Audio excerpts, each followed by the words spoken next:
Muy buenas y bienvenidos una vez más a Formación Comunista. Soy Denis Paredes y hoy vamos a hablar de un tema que nos los habéis pedido por activa y por pasiva.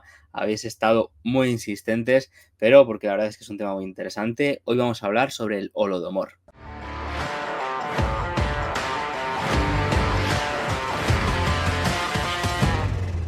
Bien, como todos sabéis, el Holodomor ha sido una de las mayores críticas y más repetidas que ha habido desde parte de este paradigma anticomunista del que hemos hablado ya varias veces hacia lo que es la Unión Soviética y concretamente a lo que fue el gobierno de Stalin. Esta propaganda comenzó inventada por los nazis en ese conflicto que hubo de la Segunda Guerra Mundial, en el que intentaban, aparte de realizar esa guerra literal, pues había como una guerra de propaganda, de desprestigio, etcétera, y dentro de este contexto es donde se empezó a crear este mito del Holodomor y hacer la bola cada vez más grande, incluyendo pues las máximas mentiras posibles sobre el comunismo para demonizarlo y pues legitimarse ellos en esa lucha que estaban haciendo invadiendo la Unión Soviética. Más tarde, una vez terminada la Segunda Guerra Mundial, también se mantuvo este paradigma por parte pues de todos los aliados occidentales del bloque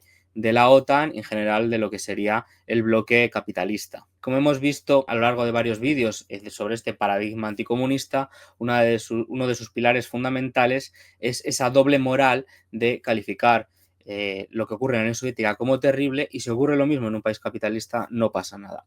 Eso lo iremos viendo a lo largo de este vídeo con un montón de ejemplos, de fuentes, etcétera, para demostrar que es lo que ocurrió exactamente en Ucrania. Así que ya sabéis, si os gustan este tipo de vídeos, por favor, suscribiros, darle me gusta, compartirlo, dejarnos vuestros puntos de hype, etcétera, y seguiremos haciendo vídeos como este para desmontar cualquier mentira que arrojen sobre el movimiento obrero. Bueno, para hablar sobre el Holodomor, lo primero que vamos a hablar es sobre el origen del término y cómo se fue fraguando esta y otras mentiras que acompañaron a la gran hambruna. Y si retrocedemos, podemos retrotraernos incluso hasta finales del siglo XIX, donde un periodista llamado William Randolph, que era un periodista de prensa amarilla, ya se dedicaba a verter mentiras sobre España. Concretamente, hizo una campaña en sus panfletos, por no llamarlos periódicos, en contra de España para justificar esa guerra de Cuba ya en 1898. O sea que imaginaros ya de dónde viene. Más tarde también él decía que había hecho un viaje por la Unión Soviética, por Ucrania, etcétera, y que había visto calamidades, hambrunas, desmanes y de todo, cuando resulta que nunca estuvo en Ucrania, que lo que hizo fue poco más que hacer escala en Moscú para ir hasta Manchuria. Entonces, podemos ver cómo ya existía desde antes ya incluso una tradición, por llamarlo de alguna manera, sobre inventarse mentiras. En el caso de William Randolph, empezando por mentir sobre España y continuando mentiras sobre la Unión Soviética.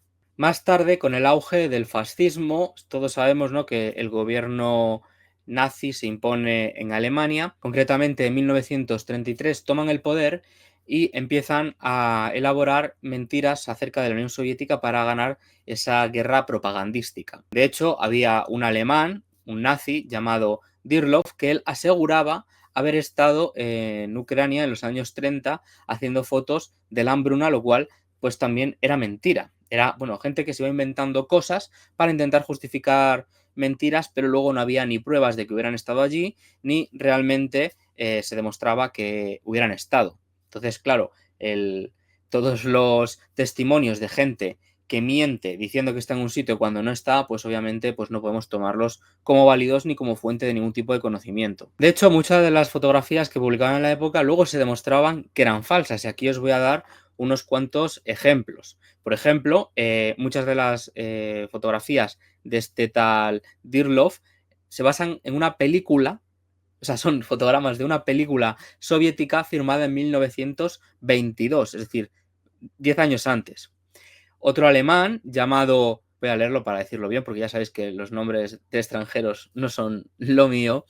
Otro alemán llamado Amende, que publicó en el Volksrischer Bebo Butcher en 1933, o como se diga ese periódico alemán, una fotografía que pertenecía a un libro, o sea, había cogido un libro de una foto de una hambruna de 1922 y la había puesto como qué es lo que estaba ocurriendo en la Unión Soviética. Obviamente, en esta época esto colaba y no había, bueno, era muy difícil que la gente accediera, por ejemplo, a una película soviética para extraer un fotograma, y no es como ahora, que ahora, bueno, el equivalente sería decirle a una IA que escribiera que hay una hambruna en la Unión Soviética. O sea, básicamente es lo que hacían con los medios de la época. Obviamente, hoy si pusieran una foto falsa, pues saltaría muy rápido que es mentira, pero en la época, pues colaba, y muchas de esas fotografías se siguen confundiendo a día de hoy. El siguiente paso después de los nazis en esta gran mentira es ya en los años 80, cuando en Ucrania empiezan a comenzar a aparecer grupos nacionalistas. No es que no los hubiera antes, sino que en esa década empiezan a volver a coger fuerza, igual que tuvieron fuerza cuando los nazis, o tuvieron fuerza cuando la Revolución Rusa, etcétera. Esos grupos que habían estado ahí como latentes vuelven a salir a la palestra y empiezan a hacer sus campañas. Y ya fue aquí cuando se acuñó el término moderno. Viendo toda la importancia que había conseguido el término holocausto después de la Segunda Guerra Mundial y de los desmanes del fascismo, ellos decidieron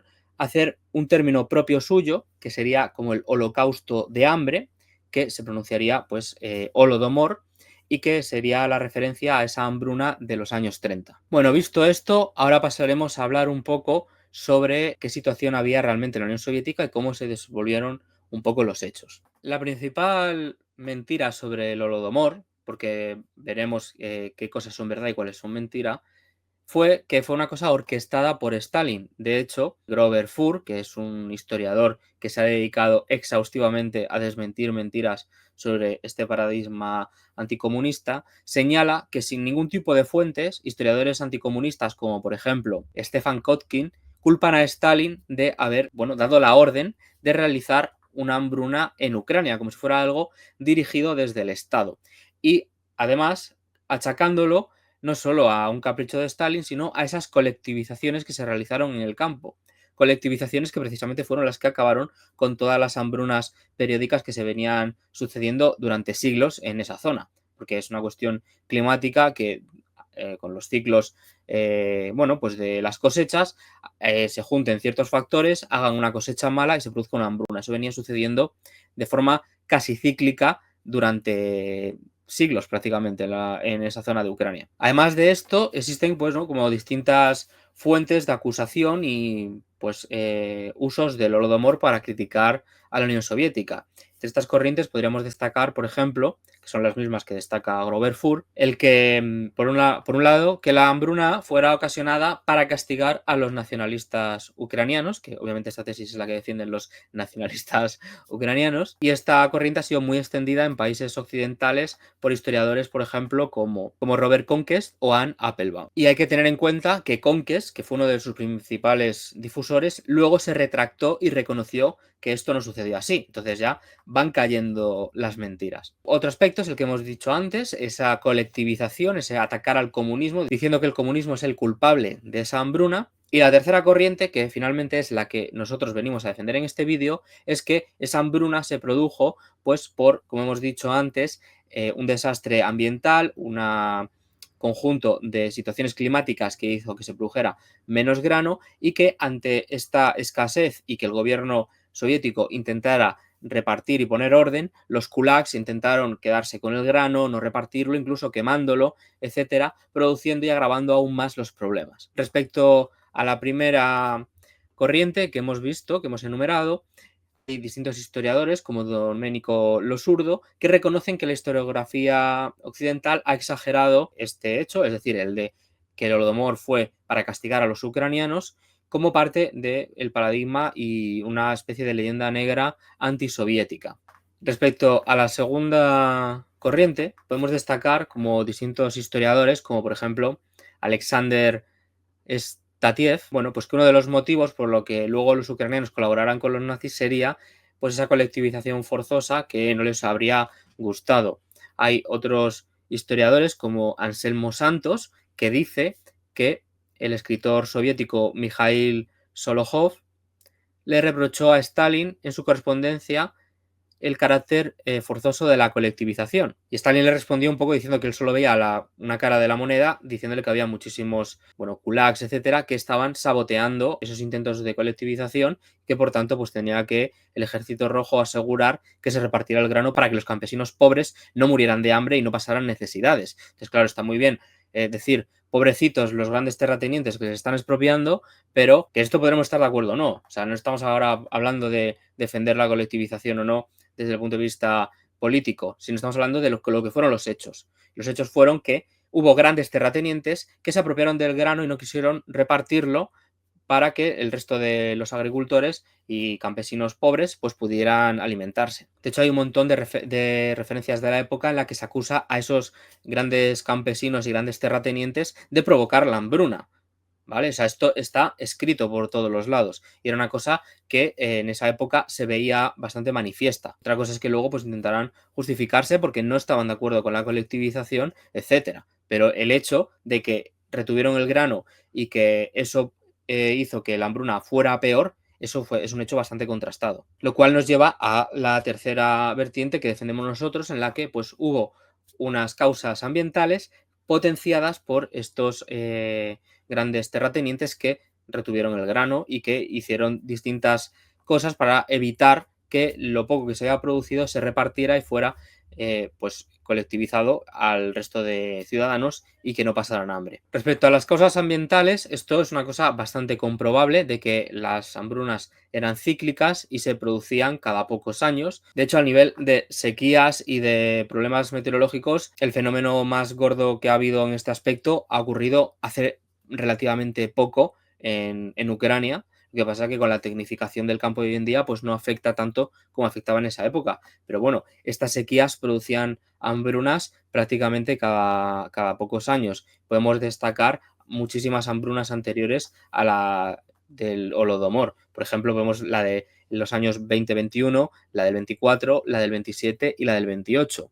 De hecho, en palabras de Grover Furr, en 2001 Tauger publicó un artículo sobre la hambruna de 1928 titulada Grain Crisis or Famine, es decir, crisis de grano o hambruna, la hambruna del Volga, de 1920 a 1921. Es bien conocida en parte por motivo de la Comisión de Socorro Nansen, que realizó muchas fotografías terribles del sufrimiento, pero las hambrunas de 24 y 1927-1928 son bastante ignoradas. Cuando no las ignoran, los investigadores anticomunistas niegan que fueran hambrunas, llamándolas, en cambio, problemas locales y regionales. Hacen esto con el objetivo de esconder el hecho de que las hambrunas de mayor o menor intensidad tuvieron lugar en Rusia a menudo. A los escritores anticomunistas les gustaría hacer creer que estas hambrunas eran raras antes de la colectivización, pero lo cierto es que las hambrunas eran frecuentes y la colectivización fue un intento de resolver este perenne problema.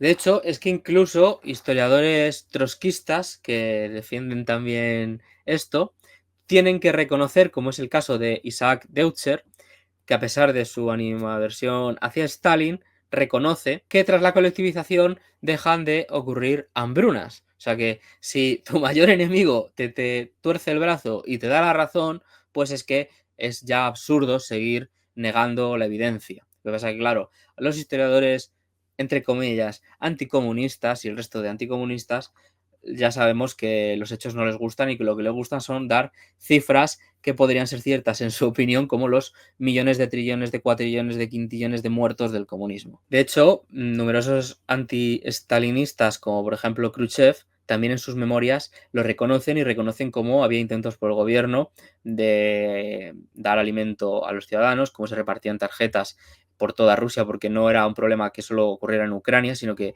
fue un problema que se extendió a toda Rusia y todo lo que sería la Unión Soviética en general, ya que, bueno, Ucrania era una de las zonas más fértiles del país y en el momento en el que esas zonas pues se producía una sequía, se producía un problema agrícola, repercutía en todo el país, porque eran los que les daban prácticamente de comer, ¿no? De hecho, historiadores como Domenico Losurdo destacan que el ministro francés que se paseó por allí no dijo nada de que hubiera hambrunas, de hecho lo negó y que pues no vio ese problema como otros dicen que había. De hecho, incluso diplomáticos fascistas de la Italia fascista que estaban allí en la Unión Soviética, estamos hablando que esto obviamente fue antes de la guerra, fue en los años 30, también decían que los soldados colaboraban con los campesinos, que les ayudaban, que no había ningún tipo de problema. Entonces ya si el mayor enemigo de todos del comunismo en esa época, que es el fascismo, no miente, pues no entiendo por qué los liberales en 2025, casi 100 años después, se ponen a mentir acerca del Holodomor. Y llegamos al final boss de los anticomunistas, que es, sí señor, Trotsky. Incluso Trotsky en sus memorias no menciona nada, absolutamente nada de la hambruna, cuando ya en esa época odiaba totalmente a Stalin y se dedicaba a hacerle la zapa, a intentar ir en su contra todo lo posible, intentar organizar movimientos en su contra, etc. Incluso él, el peor de los enemigos, no dice nada del Holodomor. Entonces, bueno, estas son cosas que, bueno, por separado, pues podrían ser anécdotas, pero cuando empiezan a sumar, pues ya empieza a oler un poco a anticomunismo en esto del Holodomor. De hecho, es que incluso Stalin, lejos de ponerse a echar balones fuera y decir que habían sido todo culpa de los campesinos, él reconoció la parte de culpa y hizo autocrítica. Porque obviamente esto, si se hubiera llevado a lo mejor pues de otra manera, hubiera ido mejor. Pero esto no significa que hubo un plan elaborado y concienzudo para exterminar ucranianos como nos quieren vender. En un extracto de una carta de Stalin a Kaganovich y Molotov, 18 de junio de 1932, y dice: el principal error de nuestro trabajo de adquisición de cereales el año pasado, especialmente en Ucrania y los Urales, fue que el plan de adquisición de cereales se distribuyó entre distritos y granjas colectivas y no se llevó a cabo de manera organizada, sino espontáneamente, basándose en el principio igualador, llevándose a cabo de forma mecánica sin tener en cuenta la situación en cada distrito individualmente ni en cada finca colectiva de forma aislada. O sea, él mismo hizo autocrítica de los errores que tuvieron. Entonces, tú si estás haciendo un, no sé, un supuesto genocidio según esta gente, no haces autocrítica de, joder, podíamos haber matado a menos gente. O sea, no tiene ningún sentido. Más adelante, en un discurso del Pleno Conjunto del Comité Central del Partido Comunista de Bolchevique de la Unión Soviética, sobre el trabajo en el campo, Stalin indica, esto es en 1932, dice: en 1932 hemos tenido pérdidas de la cosecha a consecuencia de las desfavorables condiciones climáticas en la zona de Kubán y del Terek, así como en las regiones de Ucrania, pero no cabe duda de que estas pérdidas no llegan ni a la mitad de las sufridas en 1931 debido a la sequía en las regiones nordeste de la URSS. Por consiguiente, en 1932 hemos tenido más cereales que en 1931. Y con todo, a pesar de estas circunstancias, en 1932 los acopios de cereales se han efectuado con mayores dificultades que el año anterior. O sea, es que ellos mismos están reconociendo que tuvieron un fallo a la hora de hacer acopio de esos cereales y de distribuirlos, que junto con que se habían producido pocos por esa sequía, pues había empezado a ocasionar problemas. En definitiva, el principal problema que hubo con la hambruna se debió a esas causas recurrentes de hambrunas que están registradas hasta desde el siglo X en Rusia. Entonces, si desde el siglo X en Rusia cada poco tiempo hay una hambruna y de repente tras la colectivización desaparecen las hambrunas, igual tiene algo que ver. Entonces, achacar las hambrunas al gobierno soviético, cuando precisamente es el gobierno soviético el que acaba con las hambrunas, pues no tiene mucho sentido. Pero bueno, como ya hemos visto antes, ¿qué sentido le vamos a dar a gente que coge fotos de películas para justificar su anticomunismo, que son trotskistas raros que luego se arrepienten y reconocen que se lo han inventado, etcétera? Vamos ahora a hablar en esta parte, luego veremos un poco por qué estas hambrunas de los comunistas son más famosas que las hambrunas que hacen los capitalistas, que ese es otro tema que veremos más adelante. Pero primero vamos a hablar un poco, pues para prepararlo, de cuánta gente lamentablemente falleció a causa de esta sequía en Ucrania. Las primeras cifras que dan los nacionalistas ucranianos en la década de los 80 son cifras que superan a los muertos por el holocausto alemán, lo cual pues obviamente suena ridículo, y tan ridículo es que tienen que retractarse y reducir un poco la cifra para hacerla creíble, porque claro, es que cuando le preguntas a un anticomunista por número de muertos, algo le hace dentro y empieza, vamos, piensa el número más grande que se le ocurre, lo multiplica por el número más grande que se le ocurre y esas son la cifra de muertos del comunismo. Pues ellos hicieron lo mismo, dijeron: ¿cuántos? Más que judíos. Luego dijeron, uff, nos hemos pasado, nadie nos va a creer, vamos a bajarlo un poquito. Y entonces, pues ya en la década de 1990 bajaron ya a unos 2,5 millones de muertos. Luego estas cifras muchas veces no son solo la hambruna, que duraría pues desde el 32 hasta el 34 aproximadamente, sino que empiezan a contar los muertos desde 1926 hasta 1956 o más allá, entonces pues ya les salen pues todos los muertos que quieran, porque claro, meten también a los de la Segunda Guerra Mundial. Entonces, claro, ahí ya aumenta mucho la cifra y van a pues hasta los 5 millones de muertos. Entonces, claro, o sea, este tipo de cifras, pues para fiarse uno. Si tú quitas la gente que murió en la Segunda Guerra Mundial, que claro, contarán a los alemanes y a los soviéticos que murieron, lo restringes solo a esos años que fue de hambruna real, que esos muertos fueron por hambruna, dejas de mirar otro tipo de muertes, pues este número se reduce drásticamente. Lamentablemente, el número real de muertos no se desconoce. Quizá cuando en el futuro se desclasifiquen los documentos que todavía siguen ocultos en archivos rusos, pues podremos acceder a información y podamos dar un número real. Pero claro, cuando tú no tienes un dato, inventártelo, pues es bastante deshonesto. Entonces, si vemos todas las fuentes de que tanto como si vemos en las fuentes y todas nos indican que se ha exagerado, que no había esa hambruna cuando, por ejemplo, lo visitaron el ministro francés, cuando fueron los fascistas italianos tampoco vieron ningún tipo de hambruna, distintos periodistas, y que cuando hablan de hambruna son fotos de películas y son relatos fantásticos, pues, no sé, suena bastante mal. Yo no estoy negando que no hubiera una hambruna y que no hubiera muertos, porque obviamente hubo un problema con el grano, pero sí que es cierto que a partir de esa colectivización dejó de haber hambrunas, lo cual, pues, no sé, plantea que por fin se ha puesto sobre la mesa una solución. También habría que ver cuántos muertos hubo en las anteriores hambrunas. Esos datos serían interesantísimos y compararlos. Y estoy completamente seguro que no sería una cosa diferente a lo que venía ocurriendo en esas zonas de Rusia históricamente, como hemos dicho, desde el siglo X. O sea, 1000 años de hambrunas que acabaron cuando se colectivizó el campo. Y bueno, como hemos dicho, vamos ahora con qué pasa con las hambrunas de los países capitalistas. ¿Por qué no se habla de ellas? Todos sabemos por qué. Bueno, vamos allá. La gran hambruna y más, bueno, no es famosa para la gente friki como nosotros, pero para el público general es totalmente desconocida, es la hambruna de Bengala. Es una hambruna que se produjo en la India, es una hambruna que niegan los ingleses, negada por Churchill, que se produjo entre 1943 y 1944, en la que murieron 3 millones de personas. Obviamente, esta hambruna se debió también a malas cosechas, las guerras, etcétera. Nosotros no somos unos locos como los anticomunistas y nosotros obviamente reconocemos que no es un plan extraño. Es que a esta gente le gustan mucho los planes extraños elaborados por cierta gente. Mucha paranoia y lo que hacen es olvidar siempre los problemas centrales y los problemas reales. Esta hambruna, como estábamos diciendo, pues tuvo unos factores como esas malas cosechas, las guerras, diferentes catástrofes climáticas, etcétera.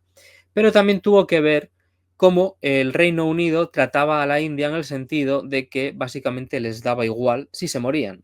Es decir, mientras que en la Unión Soviética se intentó repartir el grano, repartir vales de comida, etcétera, aquí básicamente se lavaron bastante las manos. De hecho, si veis fotos de estas hambrunas, son las fotos que luego ponen los anticomunistas como que son las fotos del Holodomor.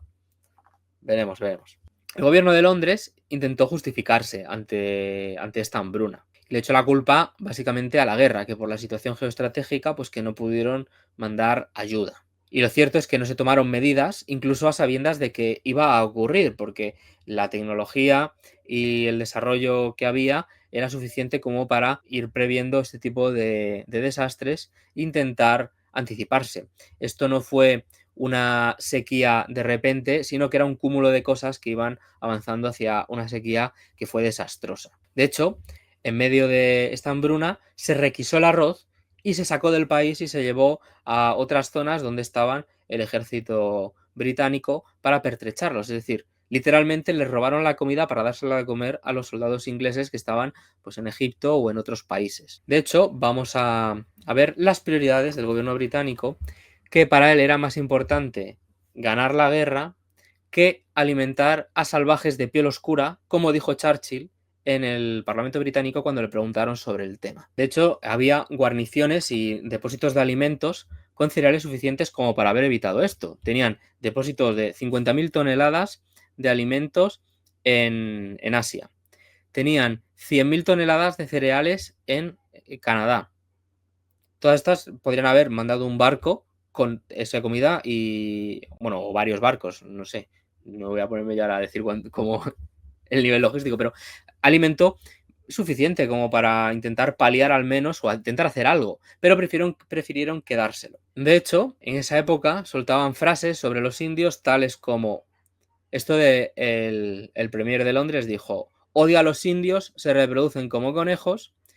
Su secretario Leo Amery ratificó diciendo: la India necesita una transfusión más fuerte de sangre nórdica, ya sea mediante el establecimiento de matrimonios mixtos o de cualquier otra manera, a fin de criar un tipo de gobernante nativo más viril. O sea, esta gente estaba, vamos, luego hablan de racismo hoy en día, podían mirarse lo que hacían los ingleses con la India. O sea, es que yo creo que no hay una cosa más racista después de el pintor austriaco que esta gente. Y luego, claro, aparte de esta hambruna, que es como un poco la más característica, ¿no? De cómo los capitalistas se lavan las manos teniendo depósitos llenos de grano para especular en vez de mandarlo a solucionar los problemas, también podemos ver la situación de hambre que hay hoy en día en millones de personas que la están sufriendo. Y esto es culpa del capitalismo. Hoy en día no hay comunismo por ningún lado, no hay un señor georgiano que en teoría quiere acabar con los ucranianos, eso ya no existe.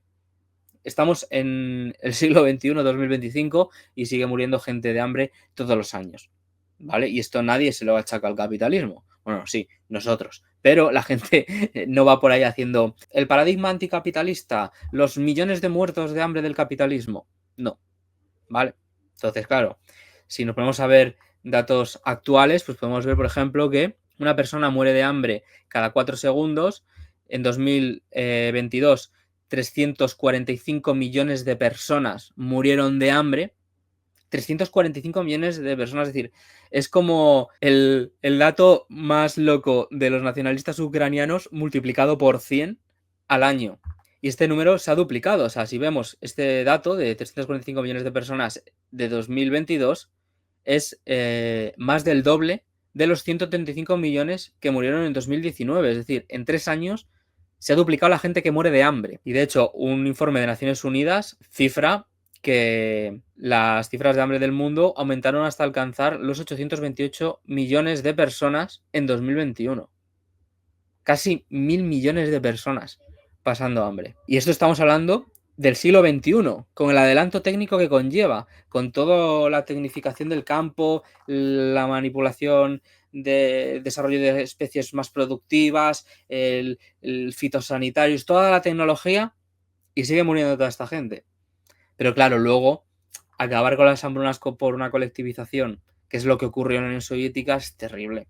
Es terrible porque esos grandes terratenientes se quedan sin sus explotaciones y sin seguir explotando a los trabajadores y a los campesinos. Eso es lo que es terrible para ellos. Pero acabar con un problema que lleva azotando Rusia 1000 años, desde el siglo X, acabarlo por fin por la tecnificación y la colectivización del campo, eso es un crimen. Venga. Bueno, os voy a decir una serie de fuentes en las que nos hemos basado para decir todo esto, para que luego no digáis: es que no dices las fuentes. No, nosotros decimos las fuentes, pasa que en un vídeo pues tampoco me voy a poner a sacar aquí cada palabra que digo la fuente, porque si no nos eternizamos y nadie ve el vídeo. Pero podemos ver vídeos, o sea, libros, como por ejemplo Stepan Bandera, La vida y la posteridad de un nacionalista ucraniano, de Gregor Rosolinsky, Stalin el Grande, de Anselmo Santos, Stalin prohibido y Stalin el culto a la personalidad, de Soima, el libro de recopilatorio de las citas de Stalin, ahí hemos sacado algunas, las obras completas de Stalin en el tomo 13, hemos sacado la otra cita que había, los libros de Grover Furr, el de Stalin esperando la verdad, la reforma democrática, etcétera, contra la insurgencia soviética en las fronteras occidentales, de Sataniev, Fraude, hambre y fascismo, el mito del genocidio ucraniano de Hitler a Harvard, de Douglas Totle. La revolución inconclusa de Rusia, de Isaac Deutscher. Memorias, de Nikita Khrushchev, 1999. 1999 el libro, obviamente, no, no las memorias. Stalin, historia y crítica de una leyenda negra, de Domenico Losurdo. Otra mirada sobre Stalin, de Ludo Martens. El gran líder difamado, mentiras y verdades sobre Stalin, de Igor Vasilievich Pikalov. Stalin, esperando la verdad, de Grover Furr, que creo que lo he dicho antes, entre otros muchos, como por ejemplo pues las noticias que hemos dicho antes, de que son fuentes pues de Naciones Unidas, Save the Children, etcétera, de distintas organizaciones que se dedican a eso. Entonces, claro, yo creo que con todas estas fuentes y todo lo que hemos visto, pues queda bastante en evidencia ese relato anticomunista del Holodomor, que lo único que defiende es o al nacionalismo ucraniano de la peor de las maneras, o el paradigma anticomunista y la defensa de los grandes capitalistas, que lo que les fastidia no es que la gente se muera de hambre, sino que ellos dejen de poner el cazo y recibir su dinerito por la explotación de esos campesinos que estaban en unas condiciones pésimas y que gracias a la tecnificación y la colectivización que llevaron a cabo los comunistas pudieron olvidarse de las hambrunas para siempre y poder tener un futuro mejor. Así que bueno, esto es todo. Otro vídeo más de formación comunista. Espero que os haya gustado. Recordar suscribiros, compartir los vídeos, darle me gusta, dejarnos vuestros puntos hype, que nos ayudan muchísimo a realizar vídeos como este. Así que un saludo y nos vemos en el siguiente vídeo.